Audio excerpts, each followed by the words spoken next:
Hey guys, what's up and welcome back to the channel. First of all, I wanted to say sorry for being away for so long. A few big things have happened in my life recently and I didn't have time to post as much as I wanted to. But anyway, we're back on track now and things are going to speed up from here, with loads of cool videos lined up for you guys coming soon. So I've been uploading videos to this channel now for a few months, and one of the biggest requests that I still seem to get is for me to do a video on how I make my content. So that's what I'm going to do today. I'm going to show you guys exactly how I shoot my videos from start to finish. Now there's a lot to cover here, so I'm going to split this video into two parts. The first part, this video, is going to cover the filming aspect of making the videos and the tools and equipment that I use to achieve this. The second part of the video, which will come soon, is going to cover how I come up with my YouTube ideas, as well as how I edit them and then upload them to YouTube with some hints and tips along the way. As usual, I'll make sure I link all the gear in the description of the video, so check that out if it's useful, and if you guys have any questions, just let me know in the comments below. So let's get into it. Firstly, as you guys probably know by now, my main camera is the iPhone 12 Pro. It's just such an awesome camera and it's so easy to use. The 12 Pro actually has 3 lenses on the back: a standard wide lens, an ultra wide angle lens, and a zoom lens as well. And one of the main reasons I use an iPhone camera versus a more professional camera is the ability to just pick up and shoot quickly without any complicated settings. So if you're just getting started out in filmmaking and want to mess around, then this is a brilliant camera to start with.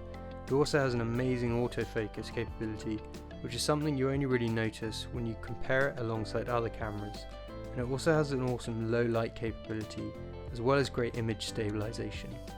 I have an S10, an S20 and also a flip phone, and none of these phones come close to the camera quality of the iPhone in my opinion. Also, because of the clever colour algorithms running in the background, using an iPhone means you don't have to spend hours colour editing and correcting in post-production, which, speaking from personal experience, can be a real time sink. So it's worth mentioning that whilst the iPhone is my primary camera, sometimes I need to use a different camera to film the iPhone itself. So if I want to take shots of my phone directly, I'll just switch to another mobile camera like the S10 or the S20. When it comes to the settings I use, it can vary depending on the shot, but generally for consistency I'll always try and shoot in 4K at 30 frames per second, unless the shot demands something different. For example, if I'm doing mostly wide shots, then these often look better in a more cinematic 24 frames per second. But if I'm shooting directly down on my iPad or on a screen, 60 frames per second is a much better frame rate to go for, as it will get rid of any screen flickering created by the refresh rate of the screen you're looking at. Also, a small tip here, I have mine set to high efficiency mode in the settings. The picture quality of high efficiency mode is slightly better, but if you're getting laggy footage during the editing process, then most compatible might be a better setting for you. So apart from the iPhone, let's talk about some of the equipment I use, and there's not a lot to cover here, but what I do have is really important. First and foremost, having a good microphone is absolutely key. It sounds really counterintuitive, but sound quality in videos tends to be a lot more important than video quality. So investing in a good microphone is one of the first things I'd recommend doing, and it doesn't have to cost you a lot of money. For example, I use the Rode Video Micro, which I'll link to below. Considering how small and cheap it is, it's an absolute beast of a microphone, and I use it for all of my videos. It also comes with the dead cap, which I take on and off depending on the shots I'm doing. So if you're looking for where to invest your money first, then this is what I'd go for. Just something to mention here, the standard aux cable that this mic comes with is designed to work with digital cameras and not smartphones. So what you'll need to do is to buy a separate cable called the SC7, which I'll link to below, and you'll also need an aux to lightning converter. It's a bit of a faff, but unfortunately that's the quickest way around it. PS, quick side note, I pretty much always record the audio of my clips separately after I've finished shooting. It's definitely a lot more work, but I personally think it makes for a much better result.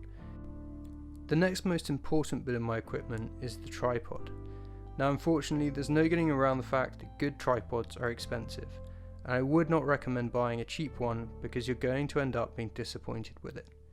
I had the Manfrotto 190, which is about $170, and I've been really happy with it. There's actually multiple Manfrotto options available, and it can be really confusing if you're trying to figure out which one you want to get for the first time. But if you want to cut through all of that, then just get this one and you won't be disappointed. It also has the added benefit of being able to work as a horizontal column, meaning you can hang things over to shoot down. This is a pretty essential feature unless you want to mount a camera from the ceiling to do unboxing videos. Be warned though, if your camera is on the heavier side, then the balancing of this can be a bit tricky.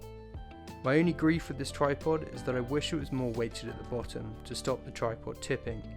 To keep things really simple, I actually just use some ankle weights that I have lying around in the house to help me counterbalance when needed. It's not ideal, but it works really well, and it means you don't have to lug around a really heavy tripod with you. Finally, when it comes to the tripod, the other slightly confusing area that you're going to have to navigate through is which head to buy, because there's numerous different head options to go with different tripods. Some are better for still photos, while others are better for video. So because I knew I was going to be doing a lot of video, I knew I needed a head that could shoot fluidly, but I also wanted a head that could support a digital camera, as I knew at some stage I would probably want to upgrade from just using my iPhone. So this is the Manfrotto Pro Fluid Video Head, and I absolutely love it. At about $150, it's not cheap, but it's brilliant for video, and you can pan and tilt in several different directions, all fluidly using the inbuilt handle. And you can also lock it in pretty much any position. It takes a bit of getting used to, but trust me, if you want a professional looking flow to your videos, then this is what you should go for. It also has the added benefit of having a sliding lock mechanism, so you can mount your camera onto the lock mechanism and slide that in and out pretty easily when you want to. Overall then, the tripod setup isn't cheap, but if you're going to invest money, this is absolutely where you should invest it first. Another tool worth mentioning that I occasionally use with my tripod is this flexible arm clamp. I found that very occasionally when I was filming, it was useful to have another arm involved to achieve certain shots. So whilst this has come in handy for me and it's also very cheap, it's not something that I'd recommend as a high priority purchase in the beginning. So once you've got your tripod sorted, you're going to need some sort of iPhone clamp to hold your iPhone in place while you're filming.